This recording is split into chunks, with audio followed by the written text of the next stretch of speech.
Sumabog na ang pinakamadilim at pinakanakapanlulumong sikreto na yayanig sa bawat pundasyon ng ating republika at tila isang higanting tsunami na tumama sa gitna ng Malacanang ngayong gabi. Sa isang hindi inaasahang revelasyon na tila kidlat na tumama sa gitna ng katahimikan, hindi na nakapagtimpi ang Senadora Imee Marcos at tuluyan na niyang inilabas ang mga selyadong dokumento at mga lihim na recording na nagpapatunay di umano sa matinding pagtatraidor ng kanyang sariling kapatid na si Pangulong Bongbong Marcos sa sambayanang Pilipino. Ayon sa ating mga espiyang nakatago sa bawat madilim na kanto, huling-huli sa kamera ang panginginig ng mga opisyal habang ang mga itim na sasakyan ay nagkakaripas ng takbo upang itago ang katotohanang ito na ngayon ay dilat na ang mga mata ng buong mundo sa matinding sindak. Hindi makapaniwala ang buong sansinukob dahil ang mitya ng pagsabog na ito ay nanggaling mismo sa dugo at laman ng pamilya Marcos matapos ang ilang dekada ng pagkakaisa sa likod ng mga pader ng kapangyarihan. Ayon sa mga saksing nasa loob mismo ng mga selyadong silid, tila tumigil ang pag-ikot ng mundo nang ipakita ng senadora ang mga ebidensyang selyado ng ginto na nagpapakita ng mga sikretong kasunduan sa mga dayuhang puwersa na magbebenta di umano sa ating soberanya at kabanang bayan. Ang bawat pasilyo ng palasyo ay nababalot ngayon ng matinding kaba habang ang mga pader ay tila naglalaway sa takot dahil salamat na hindi na kailanman mabubura ng anumang yaman habang ang buong Pilipinas ay nananatiling galit, tulala at lugmok sa nalamang katotohanan. Ito na nga ba ang huling kabanata ng kanilang paghari o ito ay simula lamang ng isang madugong labanan sa hustisya kung saan wala nang sino mang itatangi sa lupit ng tadhana at ng nagising na sambayanan?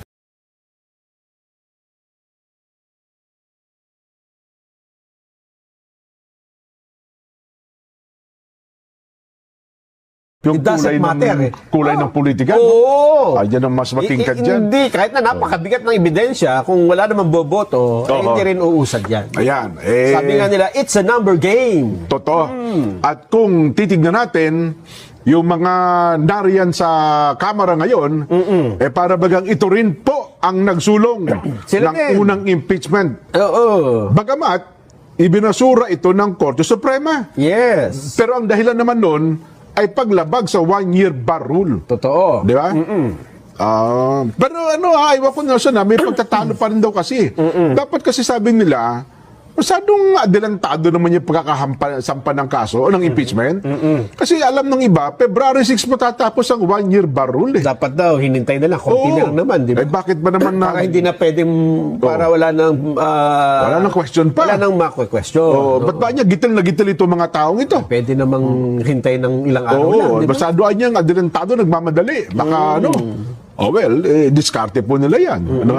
Kung yan ay questionin, Magkakaroon pa ng delay. yan. Diba? Kasi baka magtanungan. Ngayon kung... may katwiran din sila, no? Kung bakit nila ginawang Enero? Kasi Diba? yung desisyon na bago ng Korte Suprema, nilinaw kung kailan nag-start yung kailan nag-initiate yung nung nakaraan. So ang ang araw doon yung December. Yung unang sinampang kaso, yun ba ibig sabihin? Hindi yung pang-apat. Yung unang-una na hindi inaktuhan ng Kamara. Yun. Dahil doon pala kapag hindi mo inaktuhan, parang bumilang yung kumbaga sa taxi, pumatak na yung metro. Pumatak yung metro. Ayaw mong bayaran. Yes. Ang binilang kasi nila pang-apat na impeachment complaint. Yes. Hindi daw yun. Hindi pala yun. Ayun. So, bagay, sa kabilang banda naman, si BP Inday Sara, in-expect naman niya, Nelson, na magpupush talaga itong impeachment laban sa kanya. Kaya sabi niya, bago pa po kasi ng ng kaso, buo na yung defense team ko. Alam ko na yan. Alam ko na. Buong-buo na po ang defense team ko at parang isang taon na silang naghahanda para sa kanilang depensa. Tama. Yan po ang nangyari. Kaya sabi namin sa inyo kanina, sa pagbungad pa lamang ay mayroon pong nagtagumpay, meron po namang lihim na nagtagumpay, ang iba po naman ay napaisip, napailing, napatungo, ang iba po naman ay wala lang. Walang pakialam. Bahala sila, sabi nga doon. Sa Senado naman, yan, ang ay inaabangan mainit natin. po ngayon ang usapan. Mainit ba? Mainit mo merong mga palihim na usapan at may patalikuran na nangyayari na hindi ho natin nakikita, hindi natin nababalitaan. Nanonood ako kanina sa session nila. Parang masaya naman binigyan ng pagkilala ng Senado yung ating mga atleta. Na sumali sa Southeast Asian Games. Oo. Parang okay nandun lahat naman sila. Parang nagpipicture. Mukhang hanggang ngayon nagpipicture Kasi naka-standby pa yung kanilang live streaming. O, kasi sabi Hihintay natin. Oo. ang parang nag-motion si Senador Pia Cayetano. Tapos sabi, muna tayo, picture muna tayo, kasama ng mga atleta. Oo. Standby lang kayo dyan, para nang sunod, ibabalik kami. So, Hanggang inabangan ngayon. natin. Baka nagmimerienda. Baka bumuo pa ng isang basketball team, kaya soccer game siguro. Pero bago yan, Jen, mukhang nagkaroon po ng withdrawal of support. Nabalita mo ba to? Parang, ewan ko lang ha. Ha? Oo. Merong mga senador ang nag-withdraw ng suporta. Oo. Alam mo kung kanino? Kanino? Sa Blue Ribbon Committee.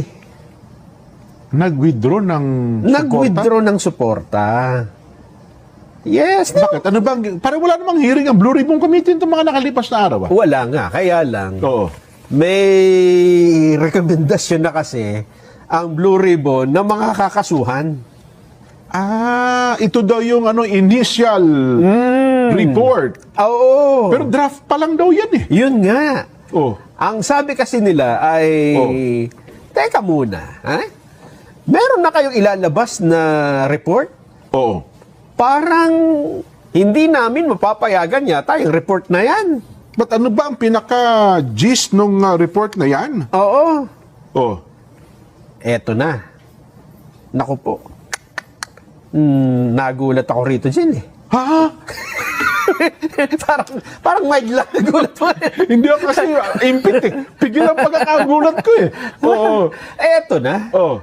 Ang nag-withdraw ng support ay dalawang senador na miyembro ng majority black. Baka naman sa lang nag-withdraw sa BRC lang? Yun sa nga, Blue Ribbon Committee? sa report mismo ng Blue Ribbon Committee.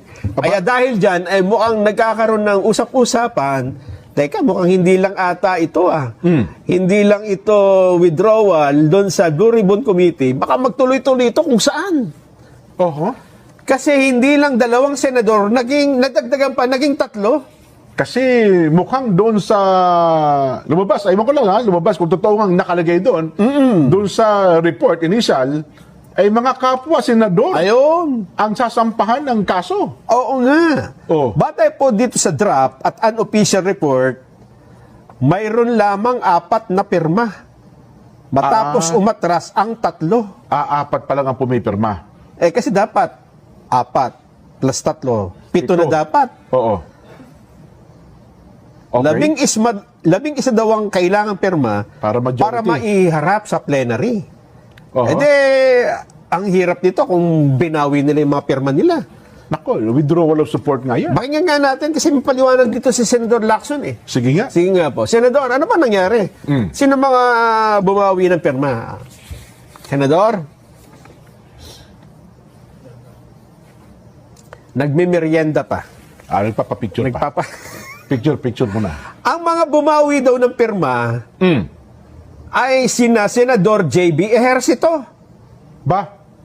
Senate Majority Leader Mig Subiri, Ba? Oo. at si Senador Sherwin Gatchalian. Yun na. 3.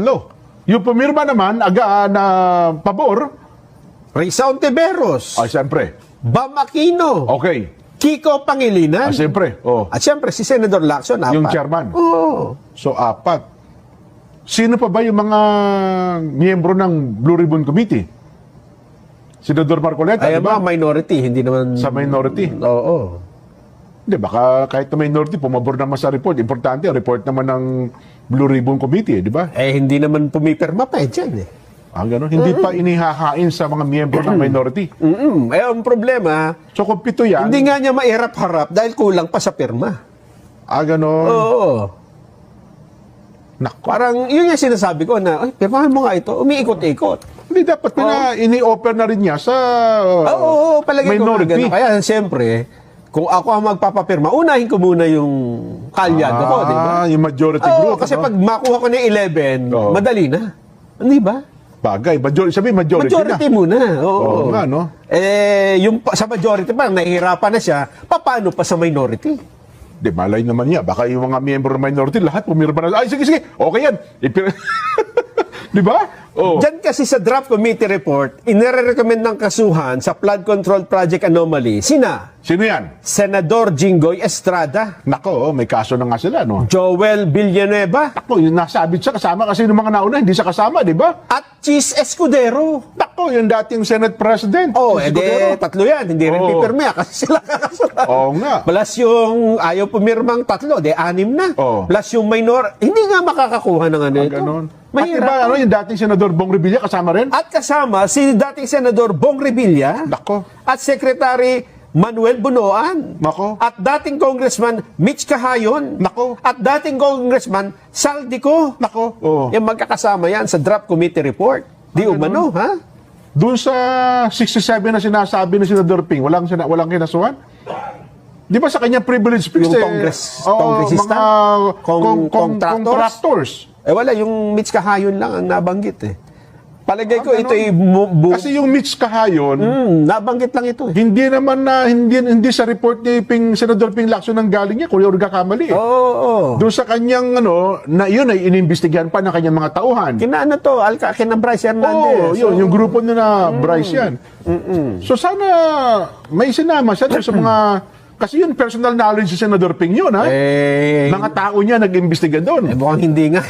Ganun ba? Wala eh. Wala pa. Sayang naman. Oo. Paano yung trabaho ng mga tauhan niya? Ayun nga. Oo. Kasi di ba, binabanggit niya sa kanyang privilege speech, ito niya, personal pa namin pinuntahan ito, at nakita namin na talagang substandard. At di ba naman anya, talagang ghost ito, ang tibay ng ebidensya. Ganon. O sige, ayun na raw, okay na. Pakinggan natin ang pahayag, Senator Pampilo Ping Lacson. Sir, but we can say, sir, that the round, yung kahapon ni sir, was in the draft report that came from you. Yan, draft talaga yan. Yan. Okay. And sir, Pero pinaparecommend hindi final yun. yung... That's not yet the committee report. And yung It is draft? subject to discussion. And yung draft, sir, you confirm na pinapa-recommend yung charges versus Senators Villanueva, Estrada, Kasi sabi Escudero. kong reality sa ground because we're recommending them to undergo preliminary investigation and they're already undergoing preliminary investigation. So, why would we go against what's already happening? So sir, just to reiterate, hindi masama ang loob niyo yung nag- No, definitely not. Hindi masama ang loob. I welcome na i-discuss namin mamaya. I welcome all contrary opinions or dissenting opinions. If they don't want to sign, so be it. Because that's supposed to be the case because we have our rules to follow, rules of procedure governing inquiries in aid of legislation. Sir, since same naman po yung draft nyo at yung nag-leak, we can use it. Tama po ba, sir? We No, can not yet. Because it's only a draft. Hindi final. What if the final committee report hindi tama doon sa draft? Then ano pisan yung nire-report ninyo? So I would encourage, I would appeal to media na hintayin na lang yung final, will furnish you a copy para doon lang i-base yung inyong reporting. Otherwise, i-display namin yun. Diba? Sabihin namin, hindi yun ang report namin because that's not yet final. But you confirm na pinapakausungan yung tatlong senador. At least that you confirm. Yeah, 6 people lang nandun. Okay, sir. Ex-Congressman Saldico, of course, Senator Bong Revilla, tapos Senator Chis, lahat ng nag-PI ngayon, nagpipilit na, yun ang kasama doon. Senator Joel, Senator Jinggoy. Yeah. You confirm that. And ex-Congresswoman Mitch. Yeah. But no Romualdez, sir. Ibang kategory. Meron din recommendation kay former Speaker Romualdez. Pero hindi siya kasama doon because kinagontribute namin based on corroborative evidence. Kasi all others, yung nasa first category, not only the legislators, pati DPWH officials, marami yun, may COA, lahat. Pero sa legislators, kinategorize namin sila into different levels. Yung pinakahuling level, ito yung na-mention ng pangalan,